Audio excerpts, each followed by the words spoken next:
Friends, welcome to my channel. दोस्तों, अभी हम लोग जा रहे हैं जंगली रिजॉर्ट से औली की तरफ। जंगली रिजॉर्ट राजा जी टाइगर रिजर्व में, आपको पता है मेरा रिजॉर्ट है। तो कल दिल्ली से चल के हम लोग यहाँ आ गए थे और अभी 9 बज गए, थोड़ा लेट हो गए हैं। तो अभी जंगली रिजॉर्ट से जा रहे हैं औली।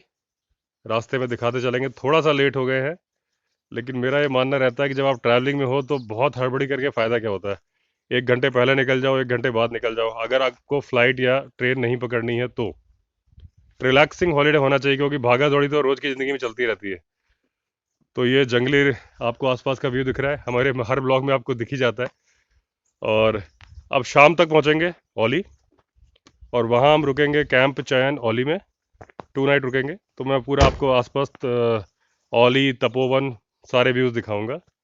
तो चलिए चलते हैं औली की तरफ। लेकिन मेरी फिर आपसे वो रिक्वेस्ट है, अगर आपने चैनल सब्सक्राइब नहीं किया है तो चैनल सब्सक्राइब कर लीजिए और बेल आइकन भी दबा दीजिए, ताकि आपको नए नए ब्लॉग्स के नोटिफिकेशन मिलते रहें। तो चलिए दोस्तों, चलते हैं औली की तरफ। ये ऐसा 10 किलोमीटर की ऑफ रोडिंग है जब हम जंगली रिजॉर्ट से जाते हैं। आना जाना कुछ भी इसी का मज़ा है। तो बस अभी जंगल से बाहर निकलने जा रहे हैं। 4-5 रिवर स्ट्रीम क्रॉस करेंगे, फिर नहर किनारे वाली रोड, और फिर ऋषिकेश से श्रीनगर की तरफ बढ़ेंगे और फिर जोशीमठ।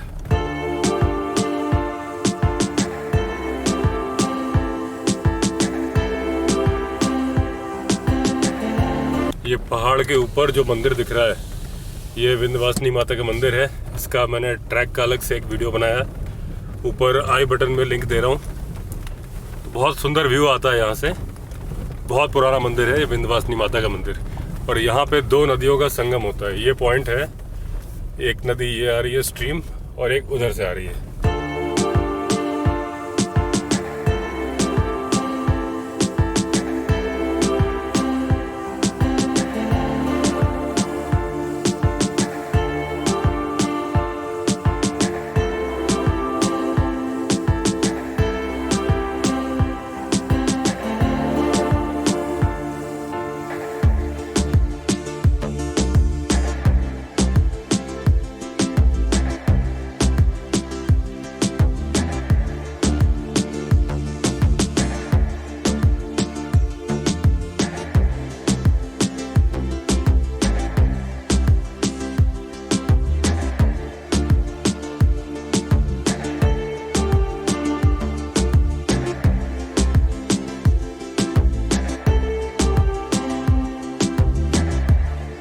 गंगा नदी का व्यू आ रहा है।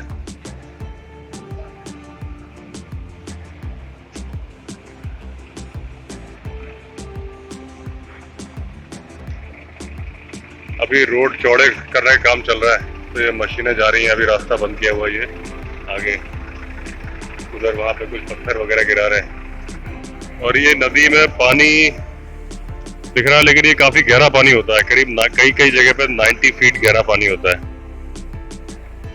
और इसकी एक खासियत है, डेली पानी का लेवल दोपहर के 2 बजे के बाद करीब 2 मीटर पानी बढ़ जाता है। वो इसलिए होता है कि जो ये गंगा नदी आ रही है, गोमुख ग्लेशियर से आ रही है, उसका पानी सुबह पिघलता है, दोपहर तक यहाँ आ जाता है। 2-3 बजे के बाद में वाटर लेवल 2 मीटर बढ़ जाएगा, सुबह फिर कम हो जाएगा। ये है देवप्रयाग। इसमें जो ये ब्राउन कलर का मटमैला पानी आ रहा है, ये अलकनंदा नदी है जो कि बद्रीनाथ से आ रही है। और ये जो ग्रीन कलर का पानी आ रहा है, ये भागीरथी नदी है जो गंगोत्री से आ रही है। तो भागीरथी और अलकनंदा के संगम से जो गंगा नाम पड़ता है, गंगा माता बोला जाता है, वो इसी पॉइंट से बोला जाता है। इसके पहले गंगोत्री से यहाँ तक होती वो गंगा नदी है, लेकिन नाम उनका होता है भागीरथी। और इसलिए होता है भागीरथी ऋषि ने तपस्या करके उनको बुलाया था गंगा जी को स्वर्ग से, तो उन्होंने प्रसन्न होकर आशीर्वाद दिया था या वरदान दिया था, तुम्हारे नाम से जाना जाएगा। तो गंगोत्री से देवप्रयाग तक गंगा नदी को भागीरथी बोलते हैं, और यहाँ पे अलकनंदा से संगम होने के बाद गंगा बोला जाता है। और देखिए पानी बिल्कुल अलग अलग है, दोनों धाराओं का रंग एकदम अलग है। रोड अच्छी खासी बन गई है बद्रीनाथ हाईवे पे। ये देखिए कितनी चौड़ी रोड बन गई है, सामने पहाड़ का व्यू आ रहा है। और ये अभी हम श्रीनगर पहुंचने वाले हैं, तो बहुत बढ़िया रोड बन गई है। मैगी खाने के लिए हम लोग रुके हुए हैं। ये श्रीनगर डैम का नज़ारा है, ये काफ़ी सारा पानी दिख रहा है आपको। और ये श्रीनगर डैम वही है जब अभी जो तपोवन में डिज़ास्टर हुआ था तो इस डैम के फाटक खोल दिए गए थे, क्योंकि तब उम्मीद थी कि पानी बहुत ज़्यादा आएगा, कहीं कोई दिक्कत ना हो जाए, तो खोल दिए गए थे। लेकिन ऐसा कुछ हुआ नहीं था। जो डिज़ास्टर का असर था वो केवल विष्णु प्रयाग तक था। विष्णु प्रयाग वो पहला प्रयाग है जो जोशीमठ के बाद आता है, जहाँ धौली गंगा अलकनंदा से मिलती है। 5 प्रयाग हैं इस इलाके में। सबसे पहले विष्णु प्रयाग, उसके बाद आता है नंद प्रयाग जहाँ नंदाकिनी नदी अलकनंदा से मिलती हैं। फिर आता है कर्ण प्रयाग जहाँ पे पिंडारी नदी अलकनंदा से मिलती है। फिर रुद्रप्रयाग में मंदाकिनी अलकनंदा से मिलती हैं। और फिर देवप्रयाग जहाँ पे अलकनंदा और भागीरथी नदी का संगम होता है। ये 5 प्रयाग हैं, पंच प्रयाग बोलते हैं। तो जैसा मीडिया में आ रहा था वैसा कुछ असर हुआ नहीं था, लेकिन सेफ्टी के लिए गवर्नमेंट ने ये डैम के फाटक खोल दिए थे कि किसी तरह का यहाँ नुकसान ना होने पाए। देवी का मंदिर है श्रीनगर में और ये नदी के बीचों बीच बना हुआ है। पहले इस मंदिर को रीलोकेट करने की कोशिश की गई थी, लेकिन उसके बाद 2013 की आपदा आ गई थी। तो फिर ये माना गया कि मंदिर को रिलोकेट नहीं करना है, तो फिर पिलर्स बना के स्ट्रांगली बना दिया गया। आप देख रहे हैं मंदिर में आरसीसी के पिलर्स खड़े हुए हैं और मंदिर बिल्कुल नदी के बीचों बीच में ही है, ऑलमोस्ट नदी के बीचों बीच में है। श्रीनगर से आप बढ़ते हैं जोशीमठ की तरफ थोड़ा सा आगे तो लेफ्ट हैंड साइड पे आता है ये मंदिर। बहुत ही मान्यता है धारी देवी का मंदिर। नंद प्रयाग थोड़ा लेट हो गए हैं क्योंकि रोड में जगह जगह पे कंस्ट्रक्शन का काम चल रहा था, तो फिर ट्रैफिक को रोक देते हैं काफ़ी देर के लिए। तो अभी जोशीमठ यहाँ से 61 किलोमीटर है। अंधेरा हो जाएगा पहुँचते पहुँचते। जीपीएस बता रहा है 8:30 बजे पहुँचेंगे हम लोग। ये लाइट्स दिख रही हैं चमोली की, यहाँ का डिस्ट्रिक्ट हेडक्वार्टर है चमोली। गोपेश्वर 10 किलोमीटर है और बद्रीनाथ 94।